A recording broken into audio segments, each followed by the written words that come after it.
The Johnsky is a YouTube channel run by and run for people over the age of 13. People under the age of 13 should click off of this video right now, or watch with a parent or guardian. Viewer discretion is advised. You don't scare me! Notice for continuing Englishman, my name is Prime, and welcome back to another video here on the YouTube channel.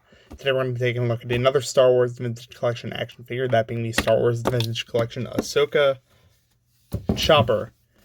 Yes, our favorite little war criminal is finally getting a review, and I have some things to say about this figure. But, of course, before we do that, let's take a look at what he comes in. At the top of the card, we have a nice Ahsoka logo done up in that blood red that we are used to with all these VC figures, as well as his name, Chopper, C1-10P. You know, Chop, it's the Rebels joke. On a dark yellow nameplate to match the yellow pill. On the front of the card there, we do have a nice photo of Chopper with his arms out from the show. I don't actually remember which scene this is, but of course, Chop's Chop, so it's him. It's undoubtedly him. Down at the bottom, we have that Kenner logo. On the back there, we have that old style of the VC card back, as well as a little bio right there. Down at the bottom, we have some legal jargon, and that is about it. I say it in every single video, my friends, but you only really care about the packaging if you're a box card collector, which I'm not. I'm here to open and review toys, and that's just what I'm going to do. Freeze frame.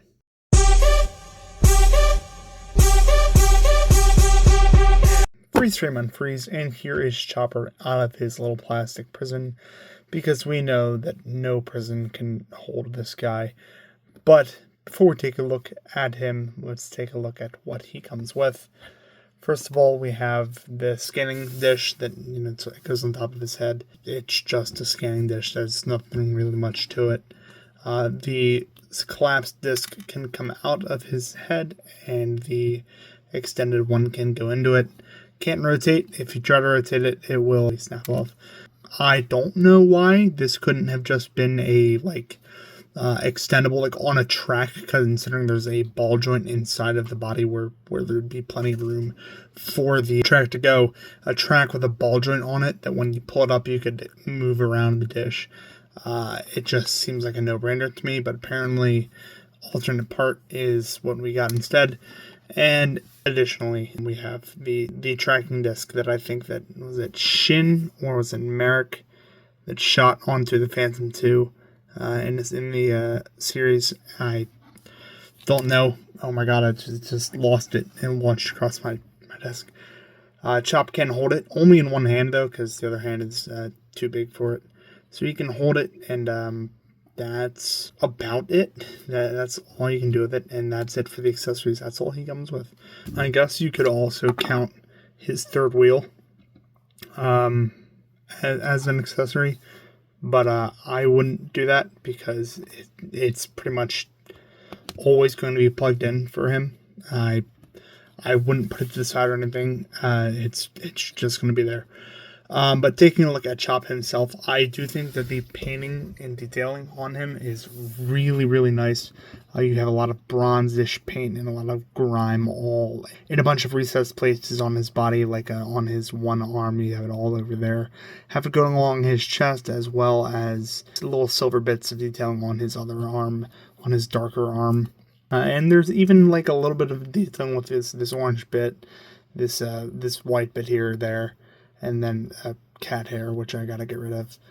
And then there's also pistons that would, mock the extension of the stabilizer here.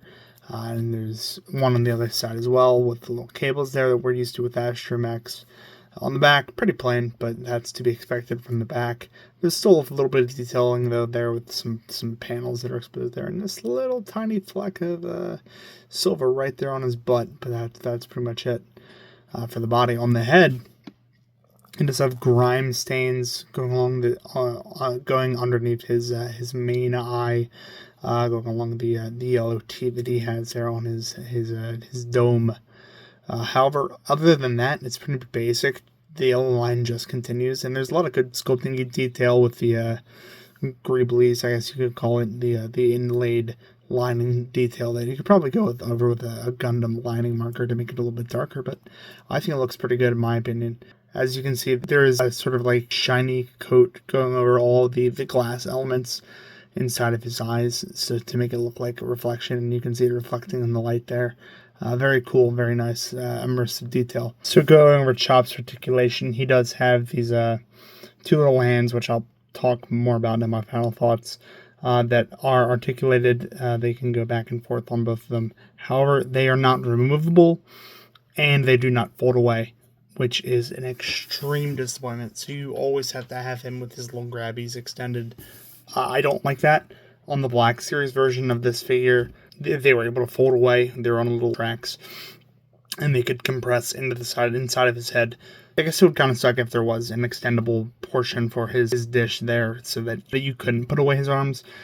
But I'd rather have the arms being able to put away. I don't like having pieces off to the side. I don't like parts forming, as you know, from my Transformers reviews. So having these pieces out and having no option to put them away is really a bummer. Other than that, he does have a ball joint at his head, so you can get some very expensive poses out of Chopper here, all the way around there. And I have pulled it out. It is ball joint. You can look side to side, of course. Any kind of expression you want to get out of Chop is perfect.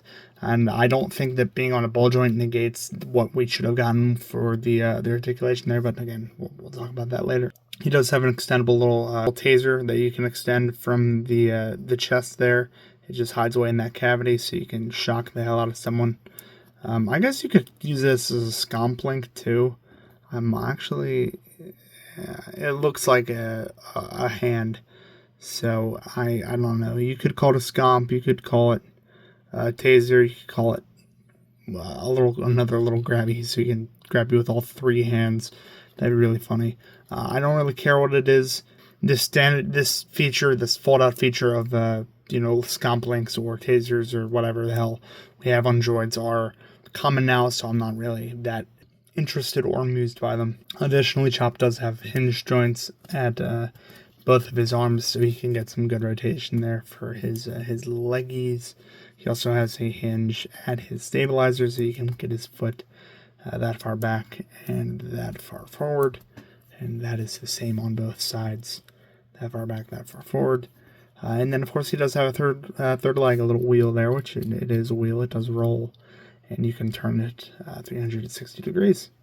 Oh, and I didn't even show off. There's even more grime and stuff detailing on the bottom of him. That's accurate and very nice. However, that's about it for Chop. Truthfully, he's a very simple figure. So let's get some other figures to show how they compare to little Chop, little war crime man here. Freeze frame. Money cannot buy happiness. Oh my fucking god! Freeze frame on freeze, and here is Chopper next to our previous Star Wars The Vintage Collection review. One of the 4 clone troopers from the 501st, 332nd, whatever, Phase 2 4-pack. Here he is next to his mama, Hera Syndulla, or General Hera Syndulla, I should say. And here he is next to the golden standard of action figures himself. Dark Times, Darth Vader. Yes, Vader's on the base. I don't care.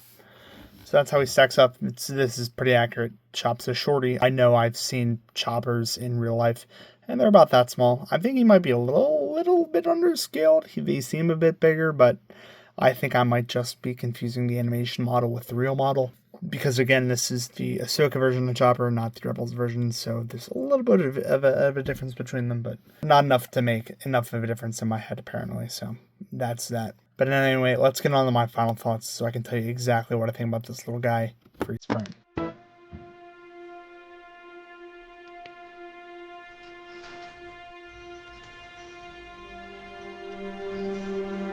Freeze frame on freeze. So, overall, I'm going to be super honest, guys.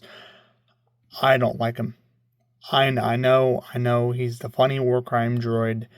I have to like him, but I don't, because Hasbro very clearly skipped out on a lot of stuff they could have done with this guy to make him really unique.